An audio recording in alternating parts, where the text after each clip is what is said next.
Hello' everyone, আজি মই লৈ আহিছোঁ মেগী ৰেচিপি। 6 পেকেট মেগী লৈ লৈছোঁ। আহকচোন চাওঁ মইনো কেনেদৰে মেগী বনাওঁ।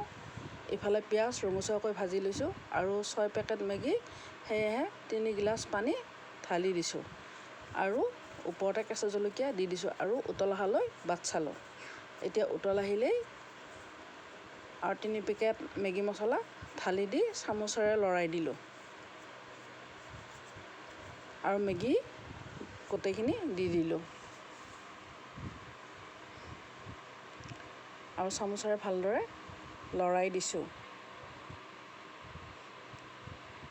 মেগী যিহেতু আধা সিজিলেই, পানীৰ পৰিমাণ কমি যোৱাত মই আৰু অলপ পানী দি দিছোঁ।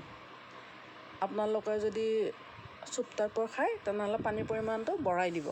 আৰু এতিয়া বাকী 3 পেকেট মেগী মছলা আছিলে, এতিয়া দি দিলোঁ আৰু ভালদৰে লৰাই দিলোঁ আৰু পুনৰ ঢাকন মাৰি দিলোঁ। এতিয়া ঢাকন গুচাই চালোঁ, মেগী ৰেডি হৈ গ'ল। মেগী বহুতৰে ফেভাৰিট হয়, মোৰো ফেভাৰিটেই হয়। এয়া মই নিজে বনাইছোঁ আৰু গোটেইকেইজনকে প্লেটত ওলাই সজাই দিলোঁ আৰু খাবলৈ ভালেই হৈছে। মেগীনো কোনে বেয়া পায়, চবেই ভালেই পায়। মোৰ ভিডিঅ' চাই ভাল পালে লাইক কৰিব, কমেণ্ট কৰিব, লগতে শ্বেয়াৰ কৰিব।